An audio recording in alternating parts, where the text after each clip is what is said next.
नमस्कार, मैं ज्योतिष आचार्य डॉक्टर प्रद्युम्न दास सभी धर्मम प्राण भक्तों को शुभकामना और मंगल कामना करता हूँ। आज हम भागवत गीता का एक अध्याय का श्लोक संख्या 34 का मूल भावार्थ का विश्लेषण का वर्णन करेंगे। कृपया ध्यानपूर्वक आस्था के साथ जुड़े रहिए। ये श्लोक भगवत गीता के प्रथम अध्याय अर्जुन विषाद योग का 34वां श्लोक है। इसमें अर्जुन अपने कुल के लोगों को देखकर युद्ध से हताश होकर कह रहे हैं कि आचार्य, पितर, पुत्र अस्तथैव च पितामह, मातुला, श्वशुर, पौत्र, श्याला, संबंधिनस्तथा पक्षात शाब्दिक अर्थ। ये मेरे आचार्य अर्थात गुरु, पितर अर्थात पिता, पुत्र पितामह अर्थात दादा, मातुल अर्थात मामा, श्वशुर अर्थात ससुर, पौत्र अर्थात पोते, श्याल अर्थात पत्नी के भाई और अन्य संबंधी सभी युद्ध भूमि में खड़े हैं। भगवान श्री कृष्ण इस श्लोक में कहते हैं कि पितर पूर्वज, पुत्र पितामह, दादा, मातृवा, श्वशुर, ससुर, पौत्र, पोते, श्याल बहन का पति और अन्य सभी संबंधी इस संसार में जीवन के विभिन्न पहलुओं में एक दूसरे से जुड़े होते हैं। वे सभी एक दूसरे के कर्तव्यों के प्रति जिम्मेदार होते हैं और परिवार के प्रत्येक सदस्य के कर्तव्य का पालन करना आवश्यक होता है। श्लोक में भगवान कृष्ण यह दिखा रहे हैं कि सभी रिश्ते, चाहे वे पितर से हों या पुत्र से, एक दूसरे के बीच पारिवारिक बंधन और जिम्मेदारियों का आदान प्रदान करते हैं। उनके माध्यम से व्यक्ति को जीवन के उद्देश्य, धर्म और कर्तव्य का मार्ग दिखाया जाता है। इस श्लोक से मिलने वाली शिक्षाएं। परिवार का महत्व। इस श्लोक में भगवान यह समझा रहे हैं कि परिवार के सभी सदस्य एक दूसरे के साथ जुड़े होते हैं और उनके बीच कर्तव्यों का पालन बहुत महत्वपूर्ण होता है। कोई भी सदस्य अपने कर्तव्यों को नजरअंदाज नहीं कर सकता। संपूर्ण धर्म की समझ। परिवार के सभी सदस्य मिलकर धर्म का पालन करते हैं और यह समझते हैं कि उनका एकता और सहयोग ही समाज में शांति और समृद्धि लाता है। समाज की परंपरा। इस श्लोक में भगवान ने यह भी बताया है कि परंपराओं का पालन करना और परिवार के रिश्तों को समझना हमारे समाज की प्राचीनता और स्थिरता की कुंजी है। नैतिक जिम्मेदारियां। भगवान इस श्लोक के माध्यम से यह भी सिखाते हैं कि हर व्यक्ति को अपनी नैतिक जिम्मेदारियां निभानी चाहिए, चाहे वह परिवार के छोटे सदस्य हों या बड़े।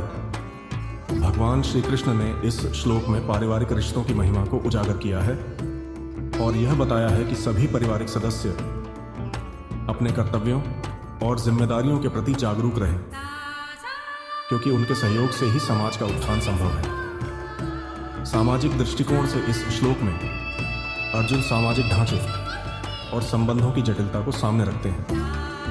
वह यह स्पष्ट कर रहे हैं कि युद्ध केवल शत्रु के विरुद्ध नहीं है, बल्कि यह समाज के ताने बाने को छिन्न भिन्न कर देगा। इसमें सामाजिक संरचना जैसे परिवार, कुल, गुरु शिष्य परंपरा, पीढ़ियों की निरंतरता की चिंता दिखती है। अर्जुन के शब्दों से यह स्पष्ट होता है कि समाज केवल सत्ता या राज्य से नहीं चलता। वह संबंधों की मर्यादा, नैतिक मूल्यों और आपसी सम्मान से टिकता है। यदि इन संबंधों का विनाश हो जाए तो समाज में संस्कार और सद्गुणों का क्षरण होता है। सार। समाज केवल व्यक्तियों से नहीं, बल्कि उनके संबंधों और परंपराओं से बनता है। व्यक्तिगत दृष्टिकोण से इस श्लोक में अर्जुन का आंतरिक संघर्ष झलकता है। वह केवल योद्धा नहीं, बल्कि एक पुत्र, शिष्य, पौत्र, दामाद और पारिवारिक व्यक्ति भी हैं। अर्जुन की भावनाएं दर्शाती हैं कि वह केवल धर्म युद्ध ही नहीं, अपने निजी रिश्तों को भी देख रहे हैं।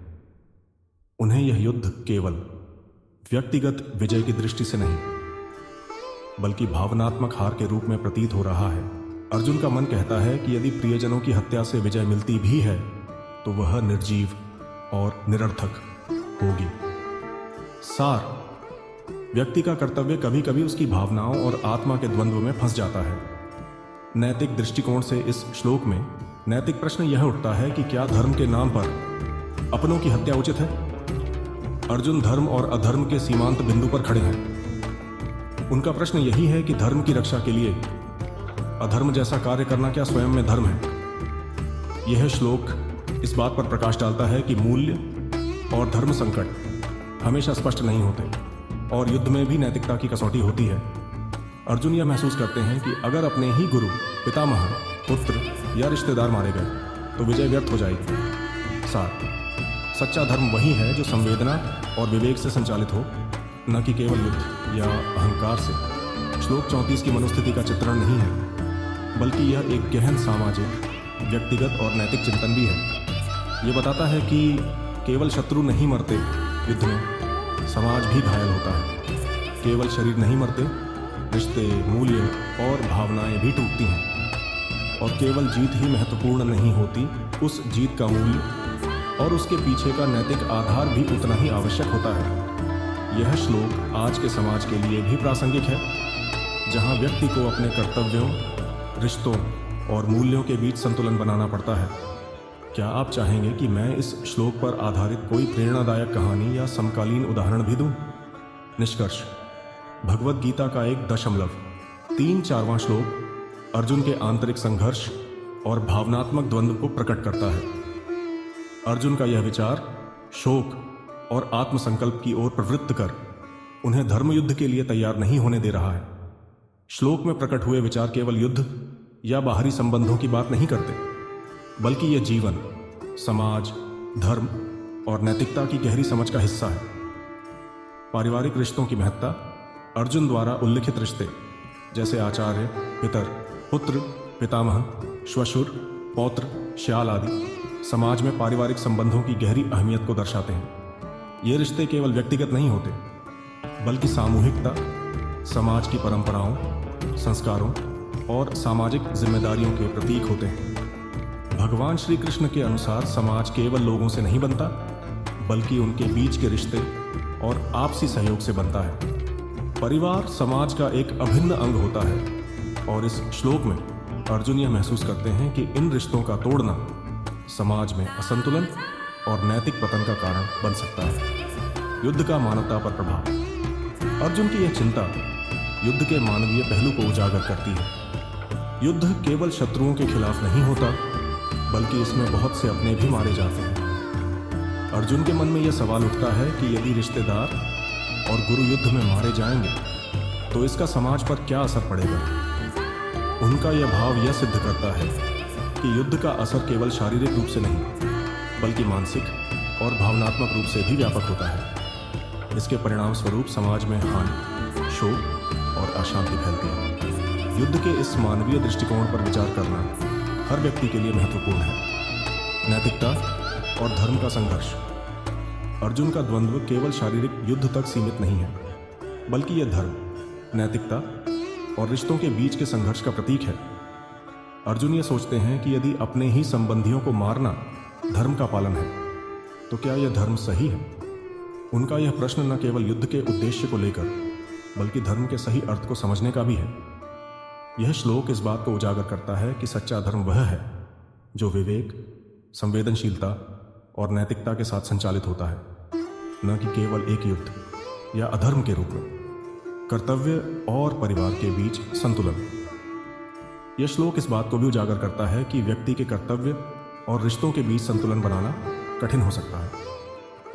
अर्जुन का यह द्वंद्व न केवल युद्ध के कर्तव्य को लेकर है, बल्कि परिवार और रिश्तों की जिम्मेदारी को निभाने के बीच है। यहाँ पर यह प्रश्न खड़ा होता है कि क्या व्यक्ति को अपने पारिवारिक रिश्तों को प्राथमिकता देनी चाहिए या अपने कर्तव्यों का पालन करना चाहिए। भगवान श्री कृष्ण के उत्तर से यह सिद्ध होता है कि कर्तव्य का पालन करते हुए रिश्तों का आदर भी आवश्यक है और व्यक्ति को अपने परिवार और समाज के हित में निर्णय लेने चाहिए।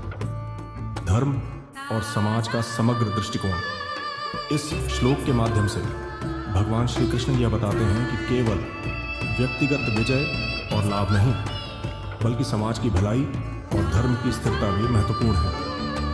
अर्जुन की चिंता केवल अपनी व्यक्तिगत हार की नहीं, बल्कि समाज के ताने बाने की भी है। समाज का संतुलन रिश्तों, परिवार और समाज के प्रत्येक सदस्य के कर्तव्यों पर निर्भर करता है। अगर ये रिश्ते टूटते हैं तो समाज में असंतुलन फैल सकता है। अर्जुन का व्यक्तिगत संघर्ष और सामाजिक चेतना: अर्जुन का यह द्वंद्व केवल एक योद्धा का संघर्ष नहीं, बल्कि एक व्यक्ति की सामाजिक चेतना का प्रतीक है। वह केवल अपने युद्ध में जीते जाने का नहीं, बल्कि अपने समाज और रिश्तों के परिप्रेक्ष्य में सही निर्णय लेने की बात कर रहे हैं। इस श्लोक में अर्जुन का मानसिक संघर्ष यह स्पष्ट करता है कि धर्म, समाज और व्यक्तिगत जीवन में संतुलन बनाए रखना हमेशा आसान नहीं होता, लेकिन वह वास्तविक धर्म है। अर्जुन के इस श्लोक के माध्यम से भगवान श्री कृष्ण हमें यह संदेश देते हैं कि व्यक्तिगत, सामाजिक और नैतिक कर्तव्यों का संतुलन अत्यंत महत्वपूर्ण है। परिवार और रिश्ते समाज का मूल आधार होते हैं और उनके बिना समाज का अस्तित्व असंभव है। धर्म का पालन करते हुए हमें समाज और रिश्तों की गरिमा का भी आदर करना चाहिए। अर्जुन का यह श्लोक समाज के ताने बाने, परिवार के रिश्तों और धर्म की गहरी समझ को उजागर करता है और हमें यह सिखाता है कि सच्चा धर्म वह है जो परिवार, समाज और व्यक्तिगत नैतिकता के बीच संतुलन बनाए रखे। अगर इस भागवत गीता जी की श्लोक की वर्णन से आपको संतुष्ट मिला तो वीडियो को लाइक, शेयर और सब्सक्राइब करें। धन्यवाद।